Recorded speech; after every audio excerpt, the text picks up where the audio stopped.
Shalom Uvracha mes chers amis, aujourd'hui nous avons 21 jours de Ségoula de Parnassa.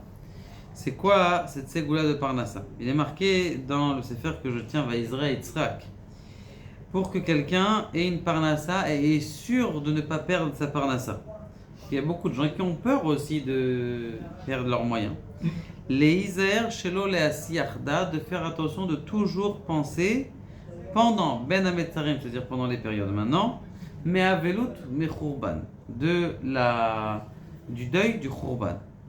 Alors vous allez dire, quel rapport entre la destruction du Beth Amikdash que je dois garder dans ma tête pendant les 21 jours de Shiva Asar Betamou pour être riche, pour avoir de la Parnassa?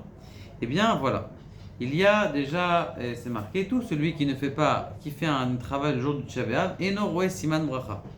Tout celui qui fait un travail le jour du Tisha B'Av ne voit pas de bénédiction, même s'il a réussi à faire ce qu'il avait à faire, il a réussi à faire ses chaussures, il a fait à faire une affaire, mais il ne voit pas de bracha dans cette affaire. Comment ça se fait? Parce que c'est marqué, tout celui qui est l'omitabel al Yerushalayim, mais non besimchata. Tout celui qui ne sent pas le manque qu'il y a dans la connaissance de Yerushalayim et sa destruction, eh bien, il ne voit pas de joie, il ne voit pas de la simcha de Yerushalayim. C'est la raison pour laquelle, eh bien, ça c'est une preuve pour dire que la bracha ne vient pas à celui qui travaille le jour du Tisha B'Av. Et donc, tout celui qui continue à penser à Tisha B'Av et à la tristesse du Beth Amikdash, eh bien, il s'amène sur lui un shefa de bracha. Ça, c'est une chose. Une deuxième chose qui est encore un peu plus profonde, qui est marquée dans le Zohar. Il est marqué qu'à cause que le Beth Amikdash a été détruit, eh bien, le shefa, c'est-à-dire le flux divin qui descend dans le monde, ne descend pas au Beth Amikdash comme il était censé être. Et là, où est-ce qu'il descend? Il descend chez les Umot Haolam.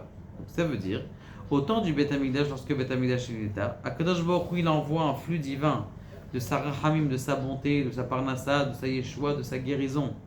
D'abord, où ça? En Eretz Israël, et puis tout le reste de la bracha qui est en Eretz Israël, ça se déverse dans tous les Umot Haolam, dans tous les 70 nations du monde. Malheureusement, du fait que le Beth Amikdash il a été détruit, eh bien, ce shefa là, ce flux divin, il descend d'abord au Umot Haolam. D'ailleurs, la preuve, c'est que le Pfizer, comment on appelle ça, le vaccin, hein, il n'est pas sorti de chez les Juifs, il est sorti d'où? Il est sorti, bon, on va me dire le patron il est juif aussi, mais il est sorti de Chutz La'aretz, à l'extérieur de la terre. Pourquoi? Parce que tout le flux divin, il vient d'abord dans les grands riches en général. Attention de bouger la table. Les grands riches en général, ils ne sortent pas, ils sont pas en Eretz Israël, alors qu'on est censé être les premiers servis, puisqu'on est plus proche communication locale, comme disait l'autre. Alors, donc, quand le Beth Amikdash il a été détruit, eh bien on reçoit plus ce flux divin. C'est la raison pour laquelle, maintenant, quand quelqu'un il s'attriste de la destruction du Beth Amikdash, qu'est-ce qu'il est en train de faire? Il est en train de dire à Kadosh Baruch Hu, je souffre que ce Beth Amikdash, il n'est pas là. Et donc, je fais en sorte que le flux, d'où est-ce qu'il vient? Il revienne en Eretz Israël et il passe d'abord par nous et puis après, il se déverse sur les autres.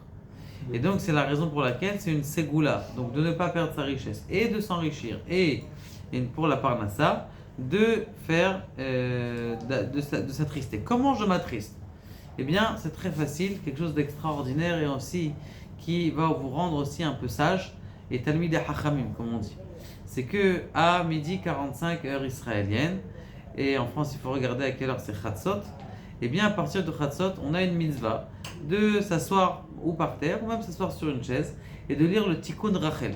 Tikkun Rachel, ce sont quelques versets qui sont là pour nous rappeler la destruction du Beth Amikdash. Et tout celui donc qui s'attriste sur la destruction du Beth Amikdash, eh bien, Roé Vesimchata, il va avoir Be'ezrat Hashem tout le shefa, tout la bracha dans le monde. Baruch Adonai, Le'olam, Amen, Amen.